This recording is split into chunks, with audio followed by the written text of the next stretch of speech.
The Wind in the Willows, by Kenneth Grahame, and Using Music for Toad's Great Day by Catherine Eastman of Redwood City, California. Chapter 12. The Return of Ulysses. When it began to grow dark, the rat, with an air of excitement and mystery, summoned them back into the parlor, stood each of them up alongside of his little heap, and proceeded to dress them up for the coming expedition. He was very earnest and thoroughgoing about it, and the affair took quite a long time. First there was a belt to go round each animal, and then a sword to be stuck into each belt, and then a cutlass on the other side to balance it. Then a pair of pistols, a policeman's truncheon, several sets of handcuffs, some bandages and sticking plaster, and a flask and a sandwich case. The Badger laughed good-naturedly and said, "All right, Ratty. It amuses you, and it doesn't hurt me. I'm going to do all I've got to do with this here stick." But the rat only said, "Please, Badger, you know I shouldn't like you to blame me afterwards and say I'd forgotten anything." When all was quite ready, the Badger took a dark lantern in one paw, grasped his great stick with the other, and said, "Now then, follow me. Mole first, 'cause I'm very pleased with him. Rat next, Toad last. And look here, Toady, don't you chatter so much as usual, or you'll be sent back as sure as fate." The Toad was so anxious not to be left out that he took up the inferior position assigned to him without a murmur, and the animals set off. The Badger led them along by the river for a little way, and then suddenly swung himself over the edge into a hole in the riverbank, a little above the water. The Mole and the Rat followed silently, swinging themselves successfully into the hole as they had seen the Badger do. But when it came to Toad's turn, of course he managed to slip and fall into the water, with a loud splash and a squeal of alarm. He was hauled out by his friends, rubbed down and wrung out hastily, comforted, and set on his legs. But the Badger was seriously angry, and told him that the very next time he made a fool of himself, he would most certainly be left behind. So, at last they were in the secret passage, and the cutting-out expedition had really begun. It was cold and dark and damp and low and narrow, and poor Toad began to shiver, partly from dread of what might be before him, partly because he was wet through. The lantern was far ahead, and he could not help lagging behind a little in the darkness. Then he heard the Rat call out warningly, "Come on, Toad!" and a terror seized him of being left behind, alone in the darkness, and he came on with such a rush that he upset the Rat into the Mole, and the Mole into the Badger, and for a moment all was confusion. The Badger thought they were being attacked from behind, and as there was no room to use a stick or a cutlass, drew a pistol, and was on the point of putting a bullet into Toad. When he found out what had really happened, he was very angry indeed, and said, "Now this time that tiresome Toad shall be left behind." But Toad whimpered, and the other two promised that they would be answerable for his good conduct, and at last the Badger was pacified, and the procession moved on. Only this time the Rat brought up the rear with a firm grip on the shoulder of Toad. So they groped and shuffled along, with their ears pricked up and their paws on their pistols, till at last the Badger said, "We ought by now to be pretty nearly under the hall." Then suddenly they heard, far away as it might be, and yet apparently nearly over their heads, a confused murmur of sound, as if people were shouting and cheering and stamping on the floor and hammering on tables. The Toad's nervous terrors all returned, but the Badger only remarked placidly, "They are going it, the weasels." The passage now began to slope upwards. They groped onward a little further, and then the noise broke out again, quite distinct this time, and very close above them. "Hooray, hooray, hooray, hooray!" they heard, and the stamping of little feet on the floor, and the clinking of glasses as little fists pounded on the table. "What a time they're having!" said the Badger. "Come on!" They hurried along the passage till it came to a full stop, and they found themselves standing under the trap-door that led up into the butler's pantry. Such a tremendous noise was going on in the banqueting hall that there was little danger of their being overheard. The Badger said, "Now, boys, all together," and the 4 of them put their shoulders to the trap-door and heaved it back. Hoisting each other up, they found themselves standing in the pantry, with only a door between them and the banqueting hall, where their unconscious enemies were carousing. The noise, as they emerged from the passage, was simply deafening. At last, as the cheering and hammering slowly subsided, a voice could be made out saying, "Well, I do not propose to detain you much longer." Great applause. "But before I resume my seat," Renewed cheering. "I should like to say one word about our kind host, Mr. Toad. We all know Toad." Great laughter. "Good Toad, modest Toad, honest Toad." Shrieks of merriment. "Only just let me get at him," muttered Toad, grinding his teeth. "Hold hard a minute," said the Badger, restraining him with difficulty. "Get ready, all of you." "Let me sing you a little song," went on the voice, "which I have composed on the matter of Toad." Prolonged applause. Then the Chief Weasel, for it was he, began in a high, squeaky voice. "Toady went a-pleasuring gaily down the street." The Badger drew himself up, took a firm grip of his stick with both paws, glanced round at his comrades, and cried, "The hour's come! Follow me!" and flung the door open wide. My!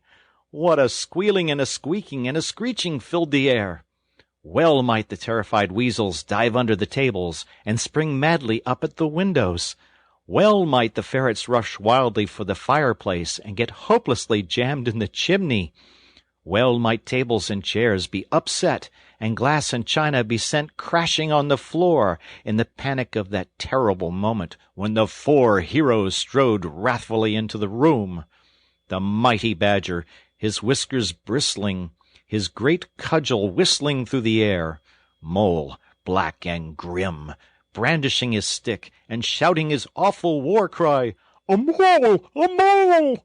Rat, desperate and determined, his belt bulging with weapons of every age and every variety. Toad, frenzied with excitement and injured pride, swollen to twice his ordinary size, leaping into the air and emitting toad whoops that chilled them to the marrow. "Toady went a-pleasuring," he yelled. "I'll pleasure 'em!" And he went straight for the Chief Weasel.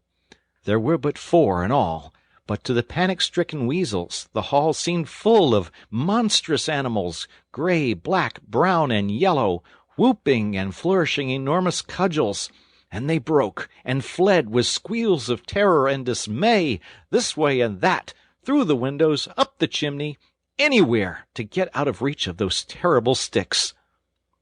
The affair was soon over. Up and down the whole length of the hall strode the 4 friends, whacking with their sticks at every head that showed itself, and in 5 minutes the room was cleared. Through the broken windows the shrieks of terrified weasels escaping across the lawn were borne faintly to their ears. On the floor lay prostrate some dozen or so of the enemy, on whom the mole was busily engaged in fitting handcuffs. The Badger, resting from his labors, leant on his stick and wiped his honest brow. "Mole," he said, "you're the best of fellows. Just cut along outside and look after those stout sentries of yours and see what they're doing. I've an idea that, thanks to you, we shan't have much trouble from them tonight." The mole vanished promptly through a window, and the Badger bade the other 2 set a table on its legs again, pick up knives and forks and plates and glasses from the debris on the floor, and see if they could find materials for a supper. "I want some grub, I do," he said, in that rather common way he had of speaking. "Stir your stumps, Toad. Look lively. You've got your house back for you, and you don't offer us so much as a sandwich." Toad felt rather hurt that the Badger didn't say pleasant things to him, as he had to the mole, and tell him what a fine fellow he was, and how splendidly he had fought. for he was rather particularly pleased with himself and the way he had gone for the chief weasel and sent him flying across the table with one blow of his stick. But he bustled about, and so did the rat, and soon they found some guava jelly in a glass dish, and a cold chicken, a tongue that had hardly been touched, some trifle, and quite a lot of lobster salad. And in the pantry they came across a basket full of French rolls and any quantity of cheese, butter, and celery. They were just about to sit down when the mole clambered in through the window, chuckling, with an armful of rifles. "It's all over," he reported. "From what I can make out, as soon as the stoats, who were very nervous and jumpy already, heard the shrieks and the yells and the uproar inside the hall, some of them threw down the rifles and fled. The others stood fast for a bit, but when the weasels came rushing out upon them, they thought they were betrayed, and the stoats grappled with the weasels, and the weasels fought to get away, and they wrestled and wriggled and punched each other, and rolled over and over till most of them rolled into the river. They've all disappeared by now, one way or other, and I've got their rifles, so that's all right." "Excellent and deserving animal," said the Badger, his mouth full of chicken and trifle. "Now there's just one more thing I want you to do, Mole, before you sit down to your supper along of us. And I wouldn't trouble you, only I know I can trust you to see thing done, and I wish I could say the same of every one I know. I'd send Rat, if he wasn't a poet.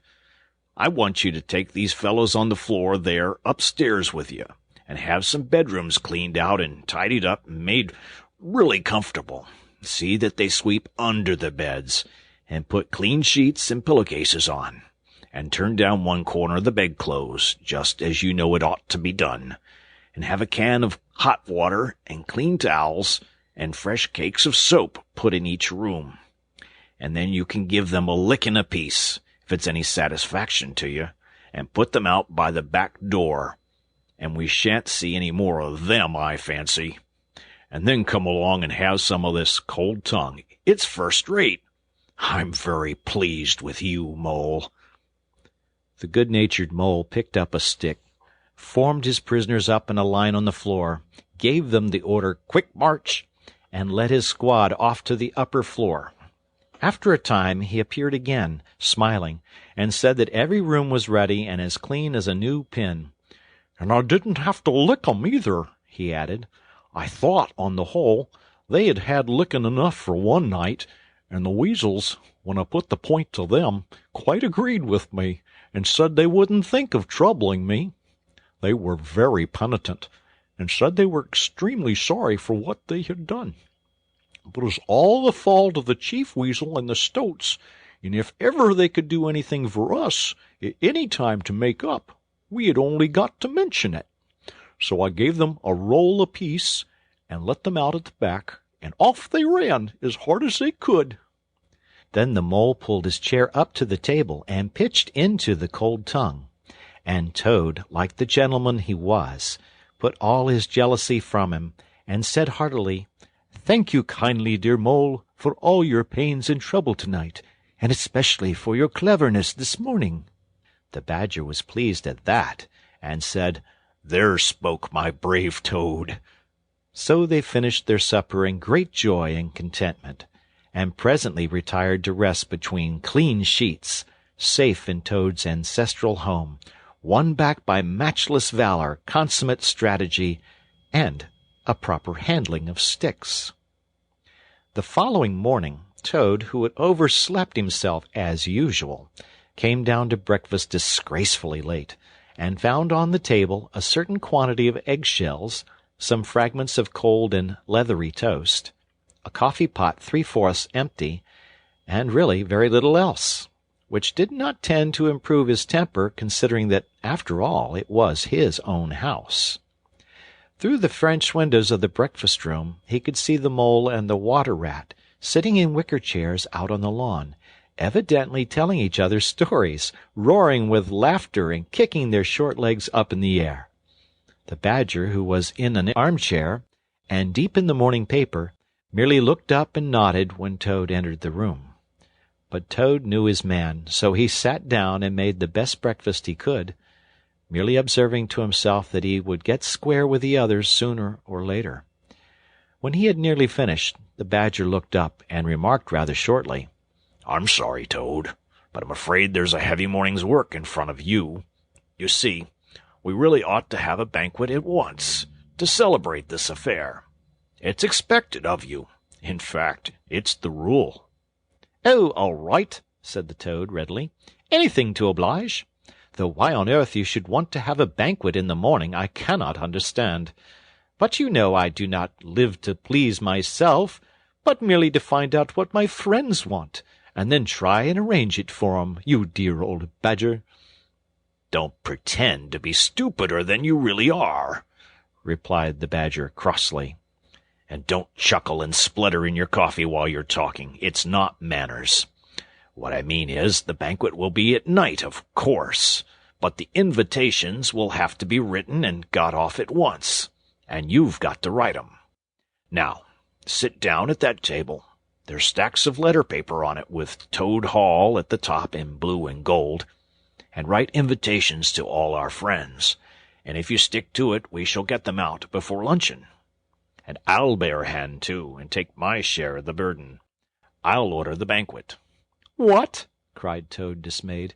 "Me stop indoors and write a lot of rotten letters on a jolly morning like this, when I want to go around my property and set everything and everybody to rights, and swagger about and enjoy myself?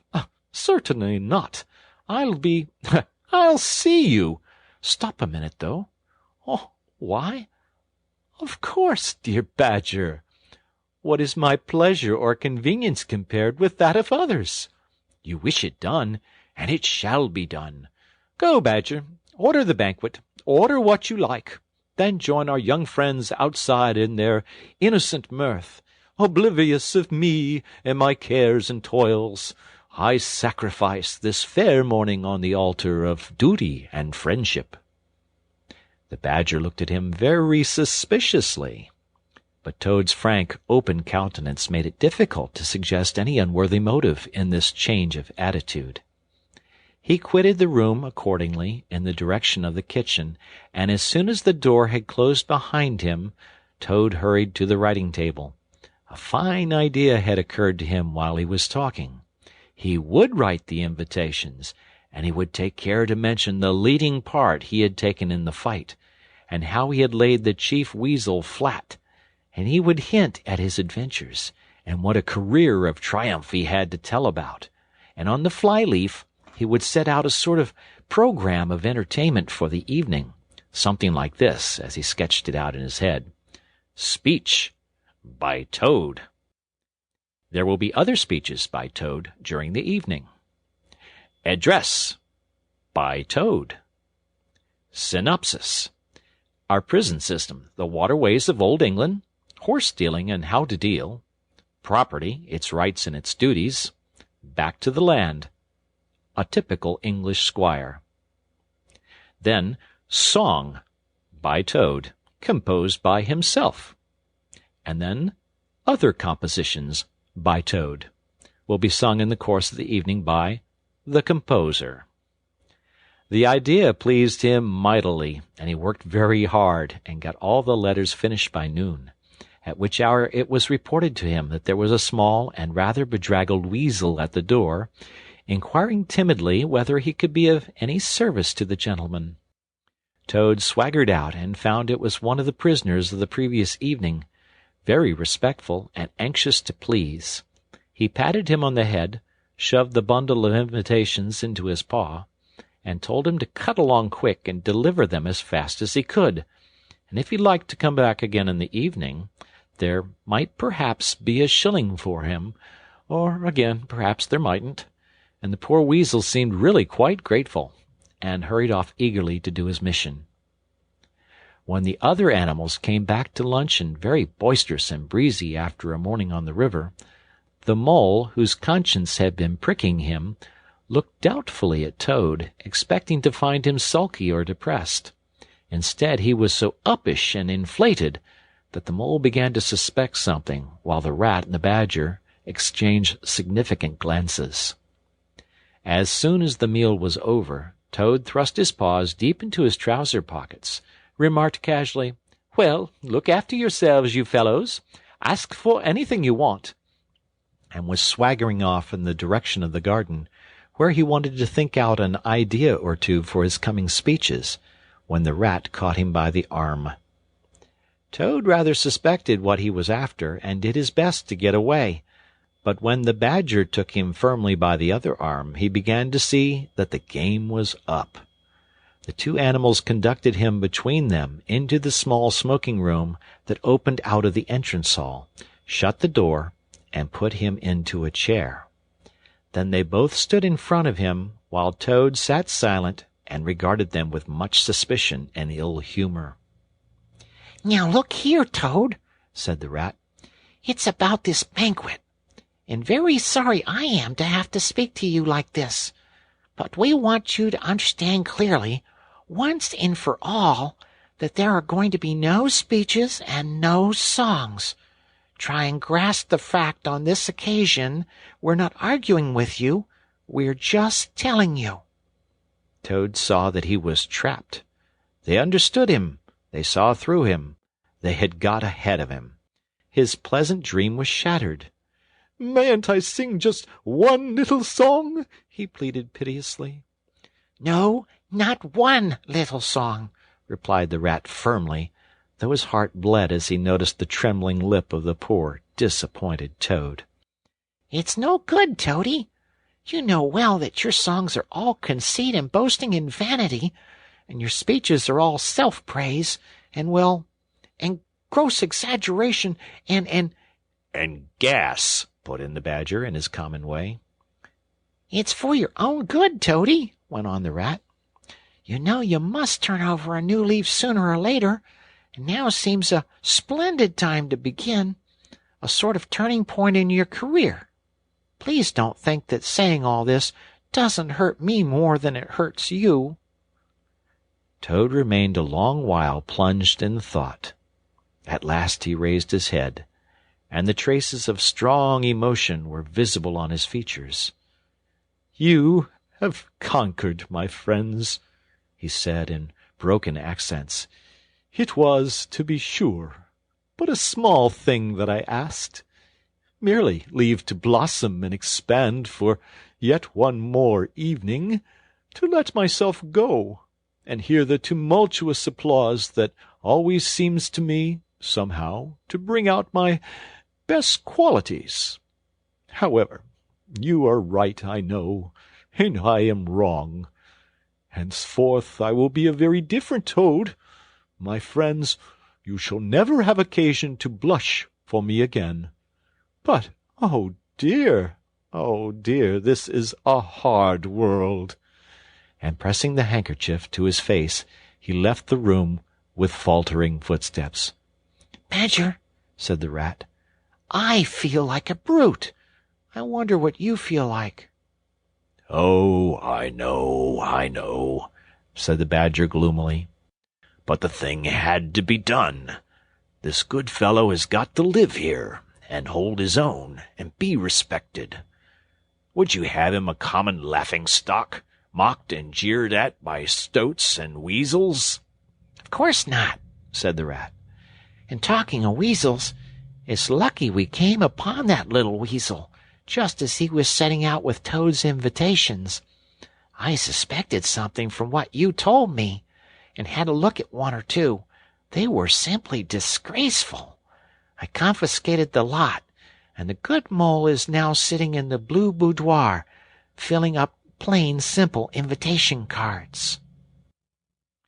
At last the hour for the banquet began to draw near, and Toad, who on leaving the others had retired to his bedroom, was still sitting there, melancholy and thoughtful. His brow resting on his paw, he pondered long and deeply.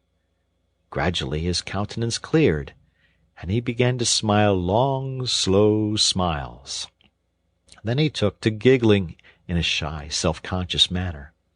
At last he got up, locked the door, drew the curtains across the windows, collected all the chairs in the room and arranged them in a semicircle, and took up his position in front of them, swelling visibly.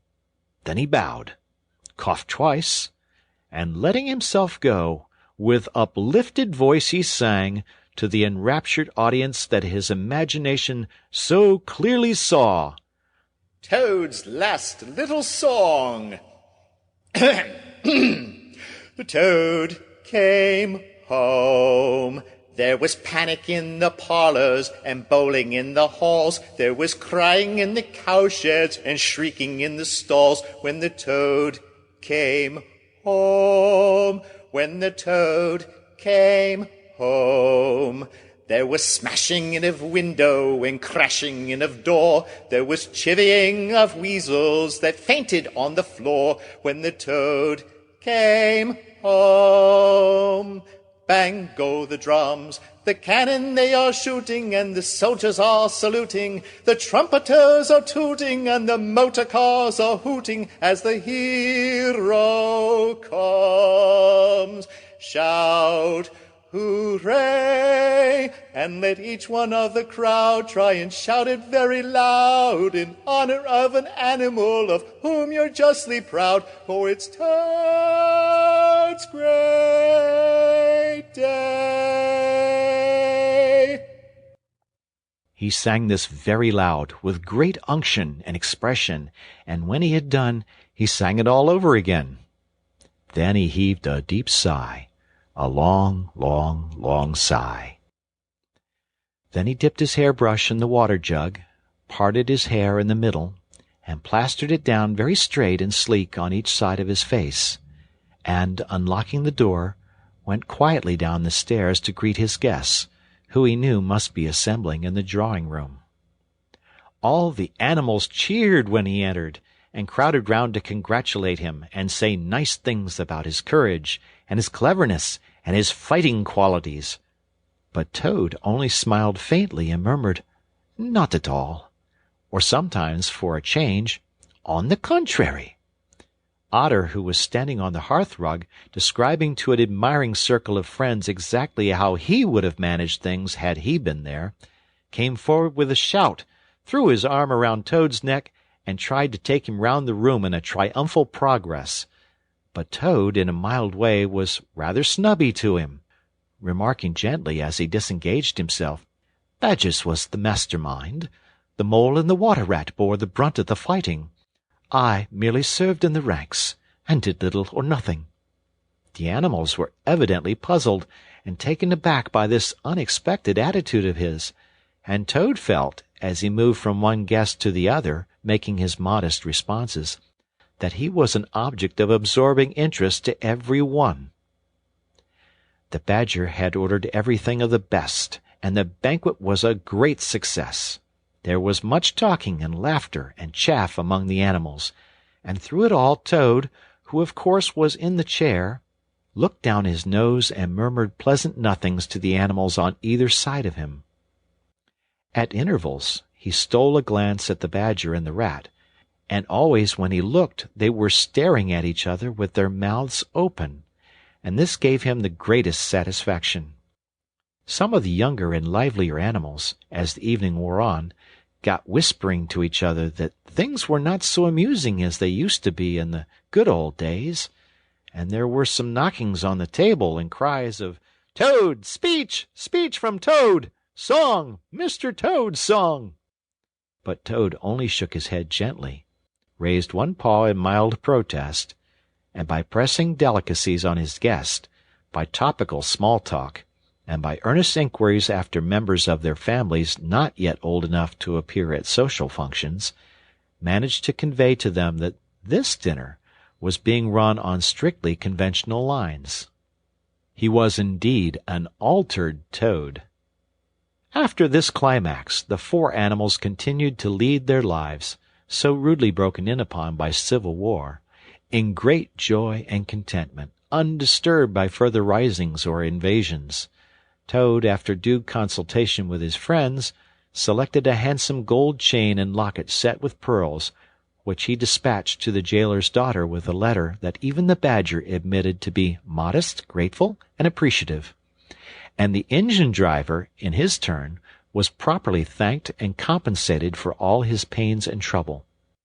Under severe compulsion from the Badger, even the bargewoman was, with some trouble, sought out, and the value of her horse discreetly made good to her, though Toad kicked horribly at this, holding himself to be an instrument of fate sent to punish fat women with mottled arms who couldn't tell a real gentleman when they saw one. The amount involved, it was true, was not very burdensome, the gypsy's valuation being admitted by local assessors to be approximately correct. Sometimes, in the course of long summer evenings, the friends would take a stroll together in the wild wood, now successfully tamed so far as they were concerned, and it was pleasing to see how respectfully they were greeted by the inhabitants, and how the mother weasels would bring their young ones to the mouths of their holes and say, pointing, "Look, baby, there goes the great Mr. Toad, and that's the gallant water rat, a terrible fighter, walking along of him. And yonder comes the famous Mr. Mole, of whom you so often have heard your father tell." But when their infants were fractious and quite beyond control, they would quiet them by telling how, if they didn't hush them and not fret them, the terrible gray Badger would up and get them. This was a base libel on Badger, who, though he cared little about society, was rather fond of children, but it never failed to have its full effect. This is the end of the book, The Wind in the Willows.